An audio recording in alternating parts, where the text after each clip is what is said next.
मुजफ्फरपुर में कल देर रात आक्रोशित ग्रामीणों ने गरहा थाने के परिसर में लगी गाड़ी और झोपड़ी में आग लगा दी थी, जिसके बाद पुलिस ने कार्रवाई तेज कर दी है और अब तक कुल 15 लोगों को हिरासत में लिया है। 30 से 35 ज्ञात और एवं अन्य अज्ञात लोगों पर प्राथमिकी दर्ज कर पुलिस कार्रवाई में जुटी हुई है। आपको बता दें कि कल पुलिस गरहा थाने क्षेत्र में शराब के सूचना पर छापेमारी करने गई थी। इस दौरान 2 व्यक्तियों को गिरफ्तार भी किया गया था और जिसके बाद ग्रामीण जो है वो आक्रोशित हो गए थे, क्योंकि पुलिस छापेमारी के दौरान एक युवक का भागने के क्रम में डूबने से गड्ढे में गिरकर डूबने से मौत हो गई थी।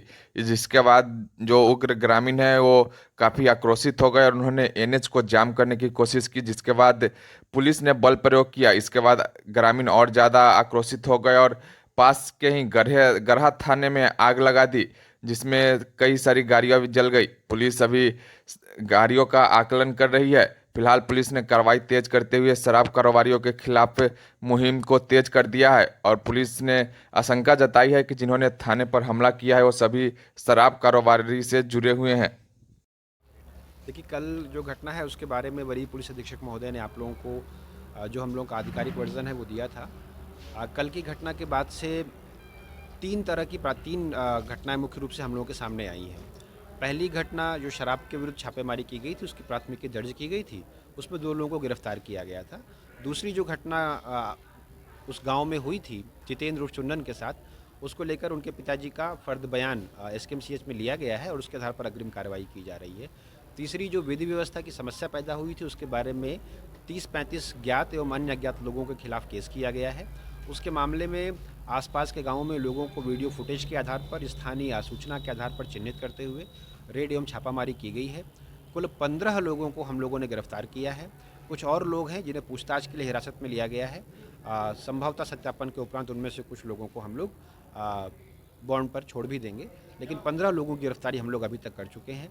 इस पूरी घटना में चूँकि धर्मेंद्र यहाँ पर पहले भी जो पकड़े गए थे वो शराब के व्यापार से जुड़े थे और पूर्व में भी जेल गए थे, तो आसपास के गांवों में उनसे जुड़े हुए लोगों ने भी रैकेट बनाकर और योजनाबद्ध तरीके से इस घटना को अंजाम दिया है।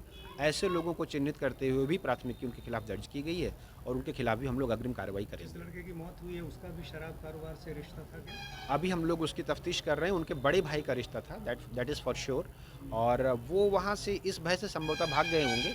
उनका और पुलिस का कोई आमना सामना नहीं हुआ, पुलिस को देखते ही वो वहाँ से भागे थे और पुलिस ने जिनको जो सामने मिला उसको लेकर हम लोग चले आए। जिन लोगों ने हमला किया वो कौन है, उनकी पहचान हो पाई? उनमें से कई लोगों की पहचान हो गई और पहचान के आधार पर 15 लोगों को हम लोगों ने अभी तक गिरफ्तार किया है और उनको हम लोग जुडिशल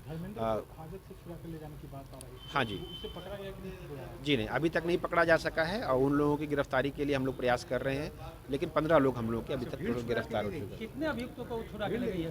और 2 अभियुक्तों को ले गई। उन दोनों की गिरफ्तारी। हमला करने वालों में शराब के कारोबारी सब भी थे क्या? जी, क्योंकि धर्मेंद्र वहाँ के और गरहा के भी कई लोगों से जुड़े हुए हैं और जब विधि व्यवस्था की समस्या पैदा हुई तो आमतौर पर इस तरह की घटनाओं में जो अराजक तत्व होते हैं वो एकजुट होते हैं और मौके का फ़ायदा उठाते हैं। हम लोग की कोशिश है कि ऐसे लोगों को चिन्हित कर उनके खिलाफ हम लोग अग्रिम अविधि सम्मत कार्रवाई करें। वो कल शाम को भी आप लोगों को बता दिया गया। थाना परिसर पूरी तरह से सुरक्षित है। थाना परिसर में जगह के अभाव की वजह से यहीं बाहर एक निजी व्यक्ति की झोपड़ी थी जो आप लोगों के पीछे की जगह है और यहीं पर कुछ 10 या 11 बाइक लगी हुई थी और 2 4 व्हीलर्स थी जिनको आग लगाने का प्रयास किया गया और वही नुकसान हुआ है। एक चौकीदार के साथ मारपीट की बात सामने आई थी, उनका इलाज कराया गया है, उनका भी बयान दर्ज किया जा रहा है और उनकी जो इंजरी रिपोर्ट है वो प्राप्त की जा रही है।